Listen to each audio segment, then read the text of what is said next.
kabar semuanya? Semoga selalu dalam keadaan sehat. Baik, pada video kali ini kita akan belajar tentang lahirnya imperialisme dan kolonialisme Barat. Nah, kita mungkin sering mendengar ya mengenai istilah imperialisme atau istilah kolonialisme.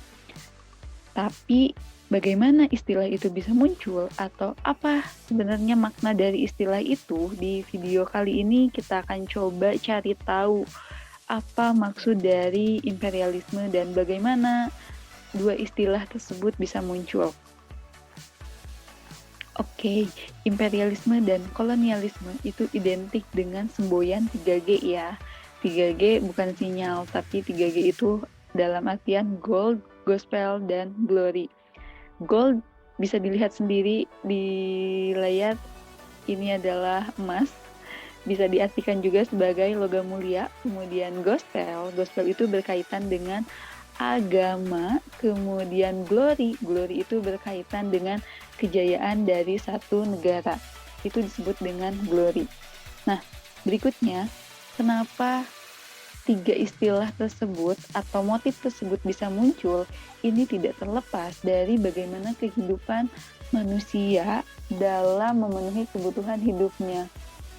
Kenapa manusia itu khususnya di wilayah Eropa, di wilayah Afrika, atau di wilayah Laut Mediterania atau Laut Tengah, mereka melakukan perdagangan berbagai komoditi untuk melengkapi berbagai kebutuhan hidupnya.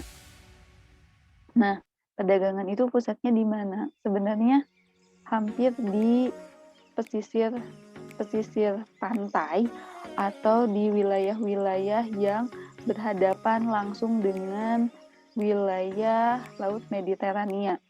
Salah satu yang paling terkenal itu adalah kota Konstantinopel atau kita sekarang mengenalnya dengan Istanbul. Nah, di wilayah Istanbul ini apa sih komoditi yang diperjualbelikan khususnya dari wilayah timur atau dari wilayah Asia? Oke, kita lihat di sini ada beberapa komoditi. Pertama itu ada logam mulia atau emas, kemudian yang kedua di sini ada kayu manis, bunga lawang. Tapi yang namanya rempah-rempah bukan hanya kayu manis, bukan hanya bunga lawang. Ada juga misalkan contoh lada, merica, kemudian cengkih, pala, itu juga bisa disebut dengan rempah-rempah. Lada, merica sama ya. Oke, lanjut ya. Berikutnya itu adalah tembikar. Nah, tembikar ini biasanya didatangkan dari Tiongkok, sama juga seperti kain ya. Kemudian berikutnya, di gambar terakhir, ini bukan gajah yang diperjualbelikan, tapi hanya gading gajahnya saja. Nah, inilah komoditi-komoditi dari dunia timur yang punya nilai jual tinggi untuk kawasan Eropa. Jadi, semua orang, khususnya yang dari Eropa, misalkan dari Spanyol, mereka datang ke Konstantinopel. Dari Portugis, mereka datang ke Konstantinopel. Ataupun dari Afrika, mereka datang ke wilayah Konstantinopel. Untuk apa? Untuk melakukan yang namanya perdagangan. Nah, dari sini ada satu kondisi di mana wilayah Portugis, masyarakatnya yang kritis pada saat itu merasa bahwa perdagangan yang dilakukan di Konstantinopel ini punya keuntungan yang sedikit dibandingkan jika mereka memperoleh langsung komoditi-komoditi dari dunia timur. Nah, jadi apa yang dilakukan oleh Portugis itu adalah, iya betul sekali, kalau misalkan Portugis berusaha untuk melakukan penguasaan wilayah-wilayah perdagangan yang menguasai dunia timur. Contohnya misalkan apa? Contohnya ini adalah wilayah perbatasan antara wilayah Afrika kemudian wilayah Eropa. Di sini ada yang disebut dengan Ceuta. Wilayah Ceuta. Nah, Ceuta dikuasai oleh Henry the Navigator dengan tujuan mereka bisa menemukan sebenar-benarnya wilayah timur atau dunia timur di 1415. Nah, berikutnya apa sih dampak dari dikuasainya wilayah Chita ini adalah keterbukaan informasi mengenai rempah-rempah yang dihasilkan dari dunia timur. Itu informasi awal. Kemudian apalagi yang dilakukan oleh Portugis di sana adalah dengan berupaya untuk melakukan pelayaran atau eksplorasi. Eksplorasi pertama dilakukan memang tidak langsung menemukan wilayah Indonesia atau wilayah Nusantara, tapi dilakukan secara bertahap.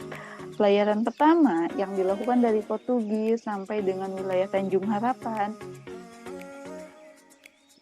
dilakukan oleh Bartholomeus Dias. Nah, kenapa sih tidak sampai ke wilayah Nusantara?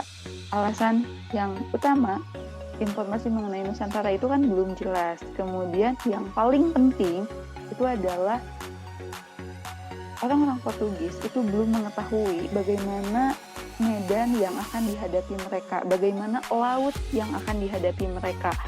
Maka ketika mereka sampai ke wilayah Afrika bagian selatan, ini sudah tidak memungkinkan lagi untuk meneruskan pelayaran sampai ke wilayah timur. Maka dari itu, pelayaran yang dilakukan oleh Bartholomew Dias ini harus selesai sampai di Tanjung Harapan dan kembali lagi ke wilayah Portugis. Itu pelayaran yang pertama. Kemudian pelayaran berikutnya dilakukan oleh Vasco da Gama.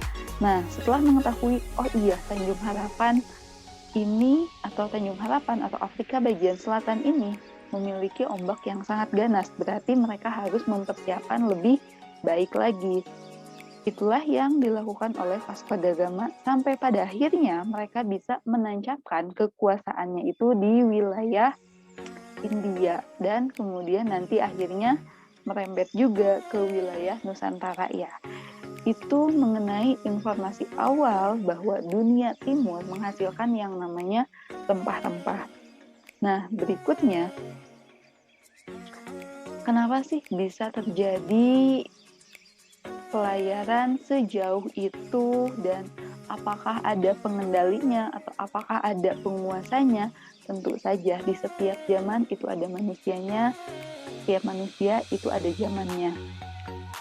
Nah, apa yang terjadi di Eropa itu tidak terlepas dari apa yang terjadi pada gereja pada saat itu.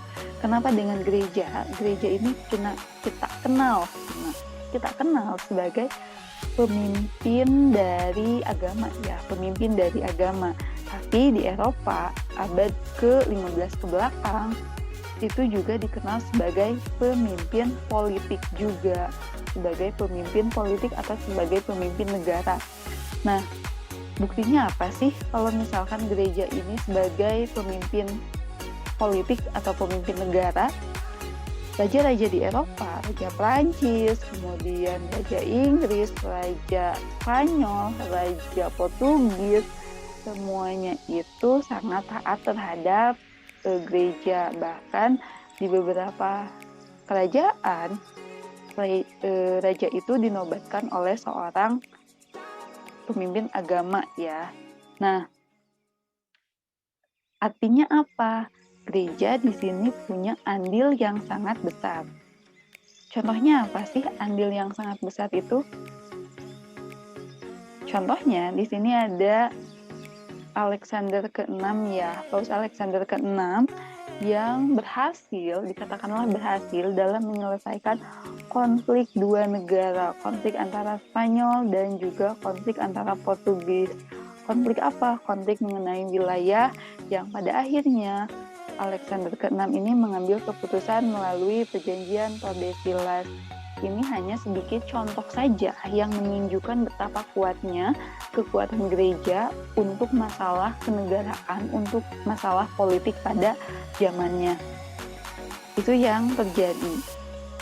Nah, kenapa sih di Eropa bisa berkembang luar biasa itu mengenai kehidupan politik, kemudian kehidupan ekonomi, karena mereka tidak terlepas juga dengan paham yang berkembang pada saat itu.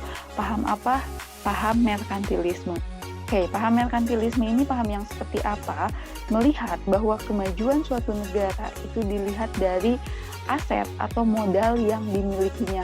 Aset apa yang dimiliki oleh suatu negara atau modal seberapa banyak yang dimiliki oleh suatu negara itu menjadi penentu negara ini bisa dikatakan makmur atau tidak.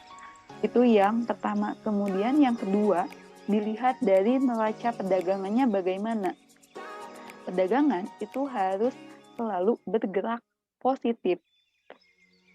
Bergerak positif dalam artian apa? Harus selalu melakukan yang namanya ekspor.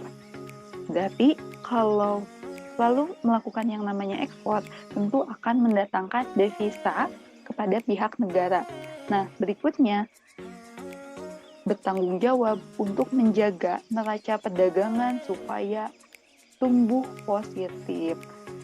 Inilah sistem ekonomi yang dilakukan oleh negara-negara di Eropa, khususnya Belanda, kemudian Spanyol, kemudian Prancis, Inggris, dan juga Portugis. Dampaknya apa sih dari merkantilisme? Dampaknya itu adalah persaingan di antara negara-negara yang menggunakan sistem ekonomi merkantilisme. Mereka harus tampil menjadi negara pemenang. Apakah Belanda, apakah Spanyol, apakah Prancis, Inggris, ataupun Portugis, tergantung dari cara mereka melakukan eksplorasi dan memanfaatkannya. Nah, kita sampai pada